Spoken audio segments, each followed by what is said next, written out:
भारत सरकारले लिपुलेखसम्म पुग्नको लागि भारतले सडक निर्माण गरिरहेको छ। त्यहाँबाट कैलाश मानसरोवरसम्मको बाटो खुलाउने, त्यहाँसम्मको सडक निर्माण गर्ने भनेर प्रधानमन्त्री नरेन्द्र मोदीले सगर्व बोल्नु भएको छ। यो बोलिरहेको अवस्थामा राजेन्द्र लिङ्गदेनले संसदमा दिएको मन्तव्य निकै महत्त्वपूर्ण छ। हिजो मात्रै डाक्टर बाबुराम भट्टराईले ट्विटमा एउटा लेख्नु भएको थियो कि प्रतिगमनको खतरा छ अझै पनि देशमा। कुनै दिन तपाईले लेख्ने गर्नुहुन्थ्यो बेला बखतका कुरा भनेर, त्यो बेला बखतका कुरामा तपाईका देशभक्ति अडानहरू अभिव्यक्त भएका हुन्थे। तपाईँ लेख्ने गर्नुहुन्थ्यो भारतीय नागरिकहरू भन्दा पनि भारत भक्त नेपाली नागरिकहरू भएको देख्दा आश्चर्य लागेर आउँछ। आज तपाईका लागि यो प्रश्न उठाउन जरुरी देखिने भएको छ। नेपाली भूभाग भारतीय नक्सामा गाभिनु, नेपाली भूभागमा आएर भारत सरकारले सडक निर्माण गर्न खोज्नु, तपाईहरू मौन बस्नु, तपाईहरूले मौनता देखाइरहनु, यो कस्तो खालको प्रतिगमनको तपाईले विरोध गर्न खोज्नु भएको? कुन प्रतिगमनको तपाईँ विरोध गर्नुहुन्छ? त्यसकारण डाक्टर बाबुराम भट्टराईजी, कमरेड प्रचण्डजी, कमरेड माधव कुमार नेपालजी, तपाईहरूले ध्यान दिन जरुरी छ। नेपालमा प्रतिगमनको खतरा छैन। अहिले भारत सरकारले नेपाली भूभाग ओगटेर सडक निर्माण गर्न गइरहेको छ, त्यसको विरोध प्रतिनिधि सभाबाट किन गर्न सक्नुहुन्न? त्यो प्रस्ताव लिएर जानुस् त।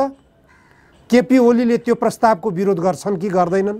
तपाईहरूले प्रतिगमनको खतरा देखाउँदै देशलाई अमेरिकाको उपनिवेश बनाउने, भारतीय हस्तक्षेपकारीहरूलाई आमन्त्रण गर्ने, नेपालको जल सम्पदा जति भारतको जिम्मा लगाउने, यो षड्यन्त्रमा तपाईहरू लागिरहनु भएको छ भन्ने कुरा सामान्य नागरिकले पनि अब बुझ्ने अवस्था गइसकेको छ।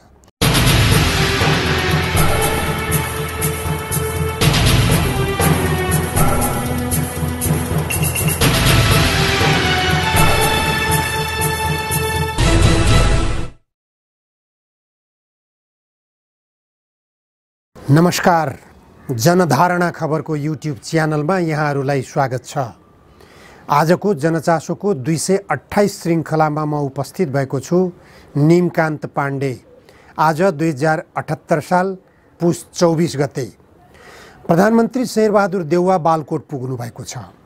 अहिले यो भिडियो रेकर्ड गर्दै गर्दा प्रधानमन्त्री शेरबहादुर देउवा र पूर्व प्रधानमन्त्री नेकपा एमालेका अध्यक्ष केपी ओली बीच संवाद चलिरहेको छ। संसदको अवरोध हटाउन प्रधानमन्त्री शेरबहादुर देउवाले आफै भेटेर केपी ओलीलाई अनुरोध गरिरहनु भएको छ। यो संसदको अवरोध हटाएपछि संसदबाट एमसीसी सम्झौता पारित गर्ने सवालमा पनि यी दुई नेताबीच संवाद भइरहेको बुझिएको छ।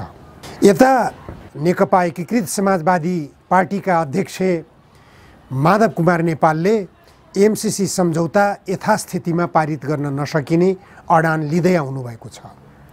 माधव नेपालले एउटा कुरा के बुझ्नु भएको छैन जस्तो बुझिन्छ, केपी ओली नेतृत्वको सरकारले नै प्रतिनिधि सभाबाट एमसीसी सम्झौतालाई पारित गर्नुपर्ने प्रावधान राख्यो, अन्यथा एमसीसी सम्झौतामा त्यस्तो प्रावधान लेखिएको थिएन भनेर अन्तर्वार्तामा उहाँ बोल्नु भएको छ। अब एमसीसी को बारेमा तपाईले दिनदिनै सुनिरहनु भएको छ। केपी ओलीले नै आफ्नो कार्यकालमा त्यो एमसीसी सम्झौतालाई संसदबाट अनुमोदन गराउनुपर्छ भनेर उहाँले सहमति गर्नुभएको छ। के आवश्यक थियो? माधव कुमार नेपालको बुझाइमा जे स्पष्ट आएको छ त्यो होइन। यथार्थमा के हो भने 2072 सालमा संविधान सभाबाट जारी गरिएको नेपालको संविधानको धारा 279 मा स्पष्ट रूपमा लेखिएको छ कि विदेशी शक्तिहरूसँग गरिएका सन्धि सम्झौताहरूमा लेखिएका शर्तहरू संविधान र कानुनसँग बाजिएको खण्डमा सम्झौतामा लेखिएका शर्तहरू मान्य हुनेछन्। त्यति मात्र होइन, नेपाल सन्धि ऐन 2047 को दफा 9 मा पनि यो कुरो लेखिएको छ। यसरी अहिलेका गठबन्धन दलहरू र प्रमुख प्रतिपक्षी दल समेत मिलेर निर्माण गरिएको यो संविधान एमसीसी सम्झौता जस्ता राष्ट्रघाती सम्झौताहरू गर्नकै निम्ति दीर्घकालीन लक्ष्य राखेर त्यसमा सन्धि र सम्झौता सम्बन्धी प्रावधान बनाइएका हुन् भन्ने कुरा स्पष्ट हुन्छ। माधव कुमार नेपालले यो तथ्यलाई बुझ्नु भएको छैन। संविधानमै त्यो प्रावधान राखिएको हुनाले अथवा सन्धि सम्झौता सम्बन्धी व्यवस्था गरिएको ऐनमा त्यो प्रावधान राखिएको हुनाले केपी ओली नेतृत्वको सरकार सञ्चालन भइरहेको बेला तत्कालीन कानुन मन्त्रालयले यदि नेपालको कानुनभन्दा माथि एमसीसी सम्झौतालाई राख्ने हो भने प्रतिनिधि सभाबाट यो सम्झौतालाई अनुमोदन गराउनु पर्ने छ भन्ने प्रावधान संविधानमा लेखिएको प्रावधान र सन्धि ऐनमा लेखिएको प्रावधानको आधारमा राय प्रस्तुत गरेको छ अर्थ मन्त्रालयका नाममा। त्यसपछि मात्र यो प्रतिनिधि सभाबाट पारित गराउनु पर्ने भनेर अल्झियो। यो अल्झाउने काममा केपी ओली नेतृत्वको सरकारले निकै महत्त्वपूर्ण काम गरेको छ भनेर मान्न सक्नु पर्दछ। अन्यथा यो सम्झौतालाई सहज ढङ्गले कार्यान्वयन गर्न शेरबहादुर देउवा, माधव नेपाल र प्रचण्ड सहमत भएका रहेछन् र त्यसमा बाबुराम भट्टराई त झन् सुरुदेखि नै यो सम्झौतालाई भित्र्याउने, लागू गर्ने, मस्यौदा गर्ने सबै काम मैले गरेको हुँ भनेर बाबुराम भट्टराईजीले दाबी गर्नुभएबाट उहाँको झनै महत्त्वपूर्ण सहभागिता यो सम्झौतामा देखिन्छ। त्यसैले यो राष्ट्रघाती सम्झौतालाई जसरी हुन्छ, जुन तरिकाले यसलाई भित्र्याउने प्रयास गरिएको हो त्यही तरिकाले यसलाई फिर्ता गर्नुको विकल्प छैन। नेकपा एमालेका अध्यक्ष केपी ओलीले जस्तो सुकै घुमाउरो तरिकाले यो सम्झौताको पक्षमा कुरा गरेको भए पनि प्रतिनिधि सभाबाट सामान्य बहुमतले पारित गर्नुपर्नेछ भन्ने प्रावधान कानुन सम्मत गराएर यो सम्झौताको अभिन्न अङ्गको रूपमा त्यो प्रावधानलाई राखेर यो सम्झौतालाई अहिलेसम्म अड्काउने काममा सफलता हासिल गर्नुभएको बुझ्न सकिन्छ। त्यसो त तत्कालीन सभामुख कृष्णबहादुर महराले यो सम्झौतालाई टेबल नगरेकै कारणले गर्दाखेरि छलफलमा गएन। छलफलमा गएको भए असफल पनि हुन सक्थ्यो, पारित पनि हुन सक्थ्यो। पारित हुँदैमा त्यो लागू गर्न सकिन्छ भन्ने कुरा हुँदैन। संसदको 2/3 बहुमतले समेत पारित गर्न नसक्ने प्रकृतिको यो एमसीसी सम्झौता सामान्य बहुमतले त झन् पारित गर्नै सक्दैन। नेपालको संविधानको धारा 279 कै प्रावधानलाई मध्यनजर गरेर यदि भन्ने हो भने यस्तो प्रकृतिको सम्झौता संसदमा प्रवेशै गर्न हुँदैन। त्यसकारण तत्कालीन शेरबहादुर देउवा नेतृत्वको सरकारका अर्थमन्त्री रहेका ज्ञानेन्द्र बहादुर कार्कीले दस्तखत गरेको यो एमसीसी सम्झौता संसदमा प्रवेश गराउनै नहुने मात्र होइन, यस्तो सम्झौता गर्नै हुँदैन। त्यसकारण यो गलत ढङ्गले अध्ययन नगरेर, नबुझेर नेपालको सार्वभौम सत्तालाई असर पुर्याउने खालको सम्झौता भएको हुनाले यसलाई फिर्ता गर्नुको अर्को विकल्प छैन। संसदबाट यसलाई फिर्ता गर्नु आवश्यक छ। संसदभित्र रहेका राजनीतिक दलका नेताहरूले यो विषयमा गम्भीर बन्न जरुरी छ। यसैबीच कम्युनिस्ट आवरणमा रहेका नेताहरू राष्ट्रघात जन्य गतिविधिहरूमा लागिरहेको बेला राजतन्त्रवादी नेता राजेन्द्र लिङ्गदेनले प्रतिनिधि सभामा बोलेको एउटा सन्देश निकै महत्त्वपूर्ण भएकोले यहाँ प्रस्तुत गर्न आवश्यक ठानेको छु। राजेन्द्र लिङ्गदेनले यदि भारत सरकारले लिपुलेक, लिम्पियाधुरा र कालापानी नेपाली भूभाग होइन भन्छ भने सन् 1816 मा गरेको ब्रिटिस सरकार र तत्कालीन नेपाल सरकार बीच भएको सुगौली सन्धिबाट गुमेको नेपाली भूमि भारतले फिर्ता गर्नुपर्छ। यो कुरामा नेपालले अडान लिनुपर्छ भनेर नेपालको संसदमै प्रष्टसँग बोलेको कुरा स्पष्ट भएको छ। अहिले भारत सरकारले लिपुलेकसम्म पुग्नको लागि भारतले सडक निर्माण गरिरहेको छ। त्यहाँबाट कैलाश मानसरोवरसम्मको बाटो खुलाउने, त्यहाँसम्मको सडक निर्माण गर्ने भनेर प्रधानमन्त्री नरेन्द्र मोदीले सगर्व बोल्नुभएको छ। यो बोलिरहेको अवस्थामा राजेन्द्र लिङ्गदेनले संसदमा दिएको मन्तव्य निकै महत्त्वपूर्ण छ।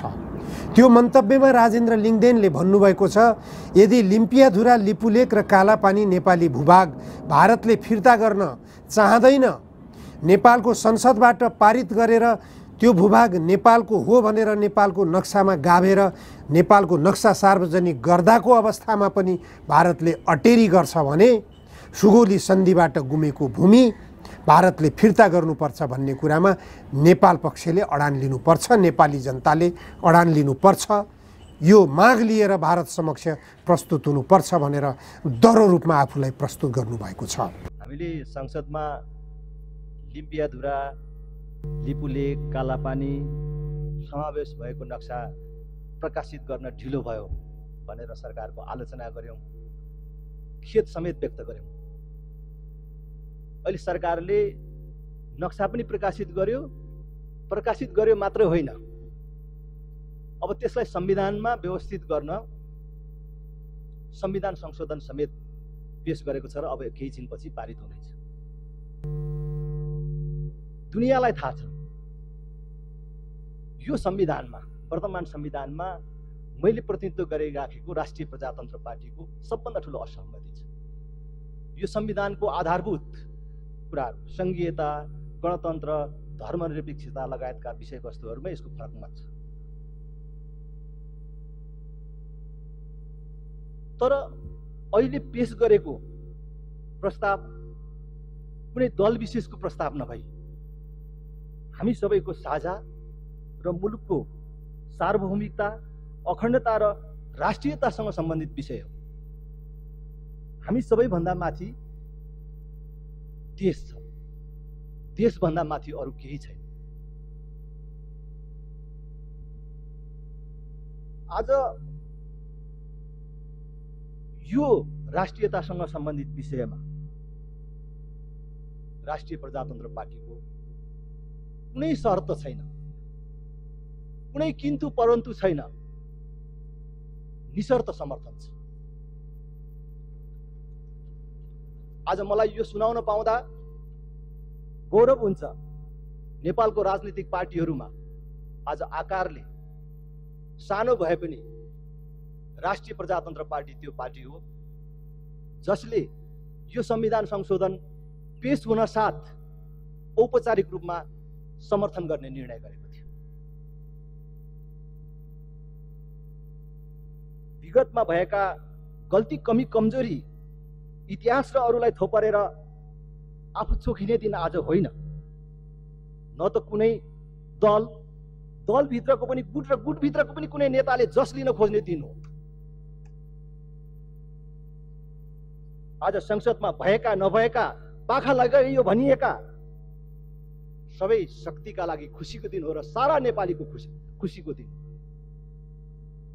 सम्माननीय सभामुख महोदय, म 2 मिनेट बेसी लिन्छु कि आज महत्त्वपूर्ण दिन जुन कुरा भोलि मैले भन्न पाउँदिनँ, म धेरै समय पनि लिन्न चाहन्न। यहाँ संसदीय परम्परामा केही कुरा भन्न पर्यो भने सभामुख मार्फत भन्ने चलन छ। म आज विशेष सुविधा लिएर सोझै यो ऐतिहासिक दिनको नेतृत्व गर्ने सौभाग्य प्राप्त सम्माननीय प्रधानमन्त्री केपी ओली र हामी सबैलाई बधाई दिन चाहन्छु। एक सांसदका हिसाबले आफ्नो संसदीय जीवनको सबभन्दा ऐतिहासिक र महत्त्वपूर्ण क्षणको रूपमा मैले यसलाई ग्रहण गरेको छु। हामीले अब यो नक्सा पारित गर्दैछौँ, संविधानमा समावेश गर्दैछौँ, त्यतिले मात्र पूर्ण हुँदैन। जटिलताहरू प्रशस्त छन्, कठिनाइहरू प्रशस्त छन्। त कठिनाइहरू छन्, जटिलताहरू छन्, हेरौँला भनेर भन्ने होइन। यसलाई हामी एक कदम अगाडि बढ्यौँ। अब यसलाई छिमेकीसँग वार्ता र संवादको माध्यमबाट अगाडि बढाउनु पर्छ। यसलाई हाम्रै जीवनकालमा हाम्रो भूमि प्राप्त गर्नेतर्फ लैजानु पर्दछ। यो जटिल कुरा होइन। हामीले भारतसँग मित्रतापूर्वक सोध्नु पर्यो कि हामी भारतको भाइ होइन, मित्र हौँ, छिमेकी हौँ र मित्रतापूर्वक हामीले कुरा गर्नु पर्यो। के भारतले सुगौली सन्धि नमान्ने हो? सुगौली सन्धि नमान्ने हो भने त हामीलाई टिस्टा र काङ्गडासम्म छोडिदिनु पर्यो। भारतले त्यो गल्ती गर्दैन भन्ने मलाई लाग्छ। हामीले पनि इतिहासमा केही प्राविधिक त्रुटिहरू गर्यौं, आफ्नै नक्सामा आफ्नै भूमि सामेल नभएको कुरा थाहा पाएनछौँ। हामीले अहिले सच्यायौं त्यो प्राविधिक त्रुटि। भारतसँग पनि कुरा गर्नु पर्यो, भारतले पनि बुझ्नु पर्यो, भारतलाई बुझाउनु पर्यो। प्रधानमन्त्रीज्यू, भोलि भारतले पनि भन्न सक्छ, ओहो यो गल्ती भएछ, तपाईहरूको भूमि हाम्रो नक्सामा परेछ भनेर लिम्पियाधुरा, लिपुलेक, कालापानी छोड्दिन कुनै समस्या छैन, किनभने ऐतिहासिक तथ्यहरूले, प्रमाणहरूले त्यो हाम्रो भूमि हो भनेर प्रमाणित गरेको छ।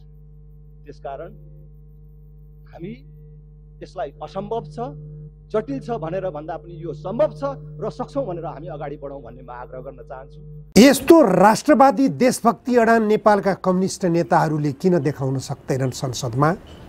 किन नेपाली कांग्रेसका सभापति लगायतका नेपाली कांग्रेसका नेताहरूले यस्तो खालको देशभक्ति अडान देखाउन सक्दैनन्? अनि राजावादीहरूलाई प्रतिगमनकारी भनेर किन ललकारने गर्छन्? किन उनीहरूको विरुद्धमा बकवास गर्ने गर्छन्? हिजो मात्रै डाक्टर बाबुराम भट्टराईले ट्विटमा एउटा लेख्नु भएको थियो कि प्रतिगमनको खतरा छ अझै पनि देशमा प्रतिगमनको खतरा छ कि अमेरिकी उपनिवेशवादको खतरा छ? डाक्टर बाबुराम भट्टराईजी, तपाईकै मुखबाट सुन्न चाहन्छन् नेपाली जनताले। कुनै दिन तपाईले लेख्ने गर्नुहुन्थ्यो बेला बखतका कुरा भनेर, त्यो बेला बखतका कुरामा तपाईका देशभक्ति अडानहरू अभिव्यक्त भएका हुन्थे। तपाई लेख्ने गर्नुहुन्थ्यो भारतीय नागरिकहरू भन्दा पनि भारत भक्त नेपाली नागरिकहरू भएको देख्दा आश्चर्य लागेर आउँछ। आज तपाईका लागि यो प्रश्न उठाउन जरुरी देखिने भएको छ। तपाई भारतीय नागरिकहरू भन्दा पनि भारत भक्त, अमेरिकी नागरिकहरू भन्दा पनि अमेरिकी भक्त, अमेरिकी नागरिकहरू भन्दा पनि एमसीसी भक्त किन भइरहनु भएको छ? अमेरिकीहरूले एमसीसी सम्झौता इन्डो पेसिफिक स्ट्र्याटेजी अन्तर्गत छ भनेर बोलेका छन्। बोलेका मात्र होइन, एमसीसी एक्टमा उनीहरूले लेखेकै छन्। एमसीसी एक्टको धारा 611 पढ्नुस्। अमेरिकाको रक्षा योजनासँग एमसीसी जोडिएको छ भनेर स्पष्ट रूपमा लेखिएको छ। अमेरिकाको रक्षा योजना भनेको इन्डो पेसिफिक स्ट्र्याटेजी अन्तर्गत रहन्छ कि रहँदैन? डाक्टर बाबुराम भट्टराईले आफ्नो विद्वत्ता यहाँ देखाउन जरुरी छ। तपाई प्रतिगमनको खतरा देख्नुहुन्छ। प्रतिगमन नेपालमा कहाँ सम्भावना छ?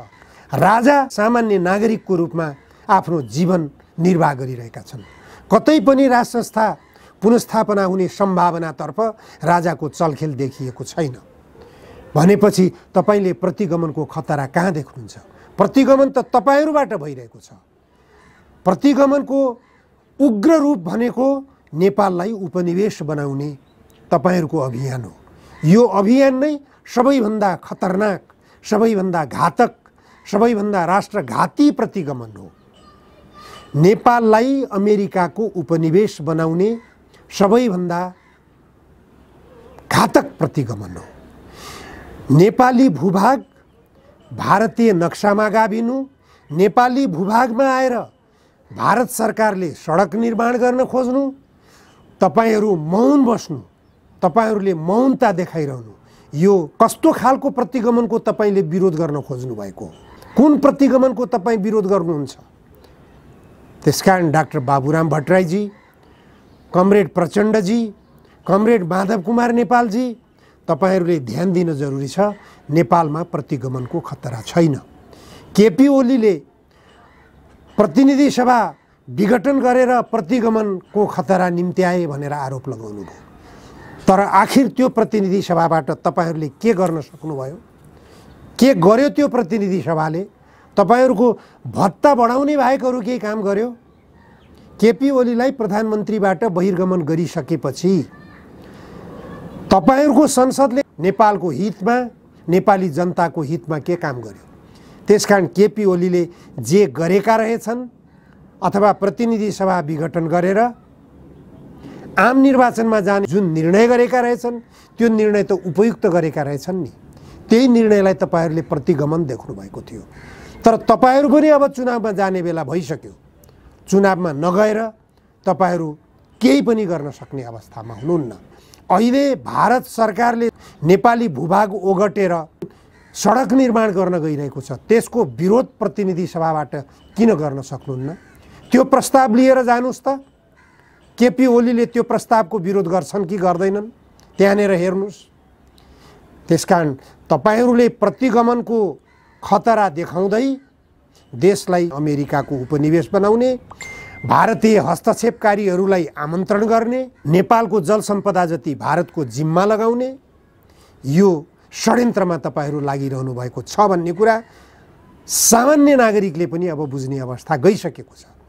त्यसकारण तपाईँहरू गम्भीरताका साथ देशभक्ति अडानमा नेपालको हितमा आफूलाई प्रस्तुत गर्नको निम्ति तपाईँहरू जबसम्म राजनीतिक रूपमा प्रतिबद्धता देखाउनुहुन्न तबसम्म तपाईँहरूले प्रतिगमनको खतरा देखाएर आफ्नो शासनलाई लम्ब्याउने धृष्टता नगरे हुन्छ। तपाईँहरूको त्यो धृष्टतालाई नेपाली जनताले अब स्वीकार गर्न सक्ने छैनन्। अहिलेको तत्कालिक आवश्यकता भनेको एमसीसी सम्झौता फिर्ता गर्ने हो। हस्, आजलाई यति मात्र। धन्यवाद।